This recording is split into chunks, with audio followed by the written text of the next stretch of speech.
YouTube? Quinn Wade coming to all that preseason analysis again. This time it's on my home team, the Milwaukee Bucks, getting beat this time by the Oklahoma City Thunder. And this was actually a fun game from start to finish because it was close the entire game. And you really didn't know who was going to win, even in the fourth quarter. Leon's really showed out, hitting some key threes. Giannis hit a three, he got a nice block. But the Bucks still had opportunities to make it even longer or even possibly go into overtime. But it didn't happen because the Thunder won 116 to 112. Thunder 3-2 in preseason. The Bucks is 3-1. The Bucks did win that first quarter 37-33, but they lost the second quarter 40-28. They bounced back 25-14 in the third, but lost the most important quarter, the fourth, 29-22. And Isaiah Hartenstein kept it simple like he normally does, but he attempted a three and went 1-2 from three, 6 of 10 from the field, 22 minutes, got some nice dunks in there. Got some good rebounds, 8 rebounds as a starter, which was the most. One of them was offensive with assists, 2 blocks, 2 turnovers, 4 personal fouls, -6, and plus minus had 13 points. He's becoming that perfect fit for this Oklahoma City Thunder team, and they have found a way to use him. They have found the ways to abuse him, and he did that real well today when he was out there on the court. Shea Gilgeous-Alexander, 19 minutes. He was 8 of 10 from the field, 1 of 3 from the three-point line, 6 of 8 from the free throw line. He finished with 23 points, which was actually game high for the Oklahoma City Thunder and the Milwaukee Bucks.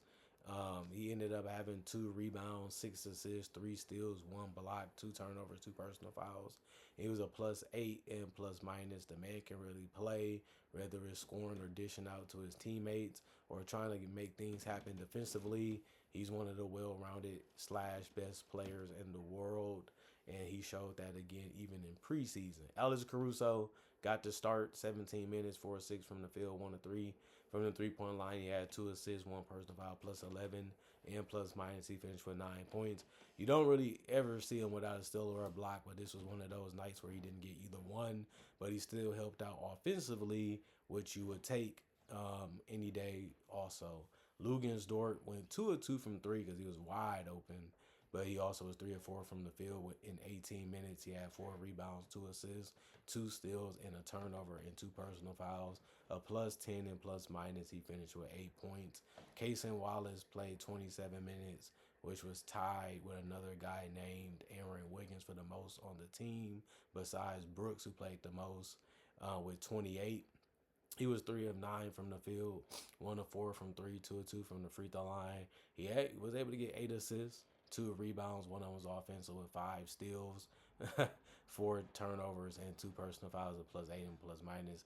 You don't see somebody get 5 steals that much, but he got it. He plays hard, and he's really good at taking up your airspace and forcing you to dribble the way you don't want to, and it usually creates opportunity for him to get the ball, even if he has to get it through the passing lanes too.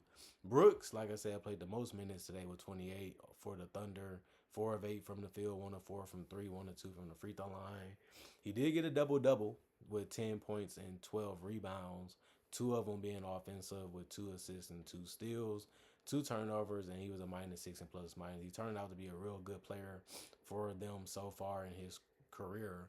And I think that he's going to be a guy that's going to play a lot. You know, got legitimate size, got legitimate athleticism, and he just understands where to be at and how to play the game. Leons, I think that's how you say it. 12 minutes, 2 of 2 from the field. It was all threes, no free throws. So he finished with 6, 2 rebounds. One of them was offensive. He was a -3 and plus minus. Hit some key shots in this game that helped the Thunder win. He was very important to this game, and so was Dieng. He missed a lot of shots, but he made the ones that mattered when they mattered. 21 minutes, 2 of 7 from the field, 2 of 5 from 3, and 2 of 2 from the free throw line. 8 points, 2 rebounds, 1 assist, 1 steal, 1 block. Key steals and a key block too. 2 turnovers and a personal foul, -3 and plus minus. And Carlson, Brandon, 24 minutes, 4 of 8 from the field, 3 of 5 from 3, 6 of 8 from the free throw line, 17 points. For him, that was the most points off the bench. And he also got 9 rebounds, with 3 of them being offensive, 2 turnovers, 1 personal foul, and a -5 and plus minus. Aaron Wiggins shot a lot of shots again, the most off the bench with 12 taken. He only made 3 of them though in 27 minutes and was 1 of 7 from three and 1 of 2 from the free throw line. They gave him the green light to go out there and play his game and push the tempo and look for shots. It worked a couple times and not that much other than that. But he did also have 7 assists, so you can say that's one of the things that was good about him pushing it. He wasn't able to make his own shots, but he was able to find opportunities for his teammates to make shots, which is always helpful too. 4 rebounds, one of them was offensive, 2 steals also with I would say with 1 turnover, 1 personal foul, +6 and +minus 8 points. And then Chris Youngblood, 25 minutes, 1 of 7 from the field, 1 of 6 from three, 2 of 2 from the free throw line, 5 points, 2 turnovers, 5 personal fouls, -12 and +minus, and that was it for his night. The only guy that didn't play was Zach Austin, although he was healthy. 40 of 83, 48% from the field, 16 of 43, 37% from three, 20 of 26, 76% from the free throw line, 45 rebounds, 29 assists, 16 steals, 4 blocks, 18 turnovers, and 19 personal fouls. And then the Milwaukee Bucks, the team that wanted to win this game, and they came out looking like they was trying to, but just fell a little short offensively and defensively when it mattered in the fourth quarter. And obviously both of these teams didn't play with their starters, and the bench decided the game.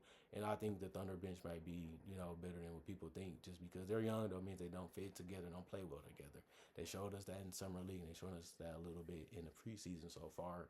But Giannis, 25 minutes, 5 of 8 from the field, 6 of 10 from the free throw line. He had 16.7 boards. One of them was offensive, 4 assists, 2 steals, 1 block, 2 turnovers, and 3 personal fouls.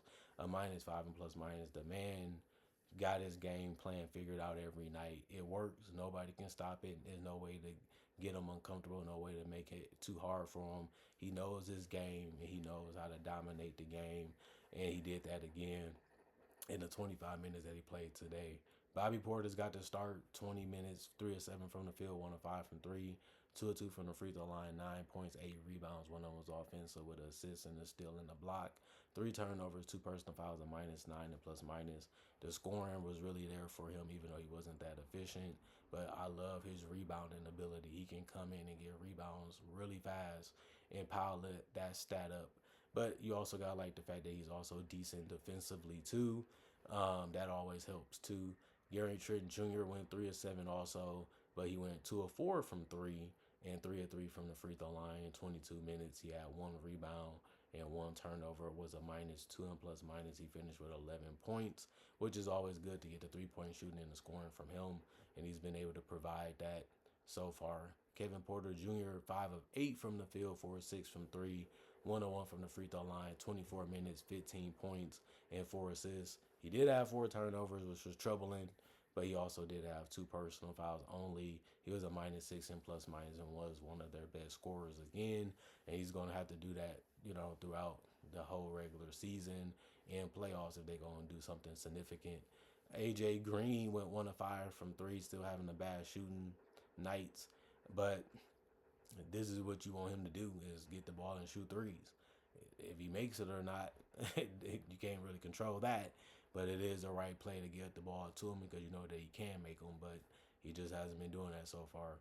2 assists, 5 rebounds, 1 of them was offensive, 1 turnover, 1 personal foul, -11 and +minus. He finished with 3 because he made 1 3.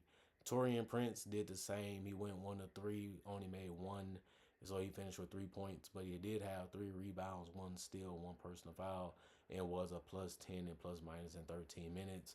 Amir Coffey, 11 minutes. He played 22 minutes. He was 2 of 2 from the field in 11 minutes with 1 assist. He also had 1 personal foul and a -8 and +minus with 4 points. Pete Nance, 7 minutes, 1 of 4 from the field. It was all threes that he took. 2 rebounds, 1 assist, 1 steal, 1 turnover, 2 personal fouls, a +1 and +minus 3 points. The Nassus and Antetokounmpo got his 2 shots at the rim, converted them, so he went 2 of 2, 7 minutes. He's a quick, fast, athletic body, and it worked to his favor so far in preseason. One turnover, +1 and +minus 4 points. Kyle Kuzma took a lot of shots, 10 to be exact. He went 2 of 10 from the field. Had a good game the last one, had a bad game this one. When it comes to scoring, he's been like that for the Bucks so far. 1 of 5 from three, 0 of 2 from the free throw line, 5 points, 7 rebounds. One of them was offensive, 4 assists, one turnover, one personal foul, +5 and plus minus for him. Jericho Sims got a dunk, and that was it in 17 minutes scoring wise. So he finished with 2 points, 3 rebounds, 2 assists, one turnover, two personal fouls, and that was it. Cole Anthony was the big difference maker off the bench. 7 of 11 from the field, 5 of 6 from three, 2 of 2 from the free throw line in 19 minutes. 2 rebounds. They always offensive with 2 assists and 2 steals. He did have 3 turnovers and a personal foul. He was a -3 and plus minus. Just had a huge number of points that the entire team in scoring with those 21 points, and that was very impressive to see. He can score. He can get to the basket and shoot threes. He did both of those things while also trying to find his teammates and playing defense. So Cole Anthony, they said he'd be a good player for him. He's been showing it so far. Andre Jackson Jr., 10 minutes for him. He went 0 of 4 from the field, 0 of 3 from the three-point line. He did have 2 steals, though, and 1 turnover. He was a -4 and plus minus, no points. Ryan Rollins is a good effort player. 5 of 6 from the field, 2 of 3 from the three-point line, 1 of 2 from the free throw line. He did have 2 assists, a steal, and a block. 2 turnovers and 4 personal fouls was a +11 and plus minus. He finished with 13, and he has been really reliable off the bench for them so far. And Mark Sears, 8 minutes, 1 of 3 from the field, 0 of 1 from three, 1 of 1 from the free throw line, 1 assist, 1 steal, 1 personal foul, 3 points. And then the rest of the guys, they was healthy, but they didn't get on the court today. Coach's decision: 39 to 81, 48% from the field, 18 to 45, 40% from three, 16 to 23, 69% from the free throw line, 39 rebounds, 24 assists, 11 steals, 3 blocks, 21 turnovers, and 21 personal fouls. Game was just going blow for blow, shot for shot, stop for stop, and then the Thunder just kept taking open looks and decent looks, and they was able to just close out the book. The Bucks couldn't get the shots to go. They took some tougher ones that they didn't really have to take. The Thunder just came down, ran their offense, made the right pass, and hoped that the shot was able to fall in because it was a good look. And it happened enough. And then it just came with the big block going to the back when the Bucks was going to the basket, got the good block.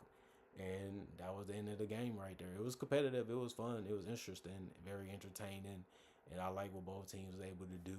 And I like the fact that the Thunder, they're showing you that we have a lot of guys that we can use in multiple different ways and put them in multiple different lineups.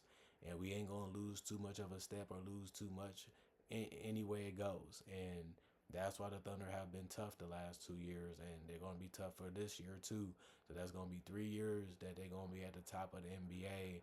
And even when they have had injuries, they have had guys that had the next man up mentality to come in and help and pick up where the other guy left off at. And I think this is going to be a year where we haven't seen Jalen Williams. We haven't really seen Chet so far, but they're still going to win games because they have guys that play hard on both ends of the court, and they bench does it too. You know, it's a team effort, but their team is just all on the same page, regardless who's in the game. That you can give credit to the coaching staff, you can give credit to the development staff, and I was impressed, like I said, even in summer league, of how good they were defensively and how hard they was playing. And if you can have that from top to bottom on your roster, you're going to be a happy coach because that's what you want to see. I want guys that's going to come in here and help us win games. And I just feel like the Thunder showed again that they're not a team to mess around with because they will block you, they will strip you, and they can hit shots. And basically everybody on their bench can do it. So watch out for the Thunder. Watch out for their bench. And the Bucks, you have to like that a lot of guys ain't shy. A lot of these guys are taking shots. A lot of these guys are allowed to. And that's what's going to make this team a dangerous team. Giannis get more minutes. They get a lot more of their guys back in the lineups. And they'll be fine too. They got a lot of guys that can hit threes. Got a lot of guys that can score a little bit off the dribble. And then they got one of the best players in the league. So they're going to be a dangerous team too. Everybody knows it. They just got to keep Giannis healthy and continue to make shots and make plays around them and for themselves. And they'll be fine. And they'll be a playoff team. And they'll have a good looking season for that reason. comment, like, subscribe, share it, the notification bell to get the announcements when it first come out. I do conversation videos just like this about various NBA only topics. Also do breakdowns with real footage of legends, current legends, rookies, and also future stars. And also do mock draft and draft coverage. Plus, I got over 3,000 plus videos already on my channel right now that you can watch and enjoy, and it's all for free. Not only that, I also upload videos basically each and every day, so you should always have something to watch and look forward to when it comes to this channel. And that should fill the void of you needing a lot of basketball, because I'm going to be able to supply the remedy, the cure you, and get that thing sealed up. Other than that, y'all stay blessed up. Peace. I'm gone for now. See you guys later. Thank y'all for appreciating the content for what it is. Continuing to come back and supporting the channel to the best of y'all ability. I really do love y'all and appreciate y'all for that. And it's good for me to tell y'all because y'all showing it. I'm trying to show it, but we both got to say it too, so we know it's real. Other than that, peace. And I'm gone for now. See y'all later today, hopefully.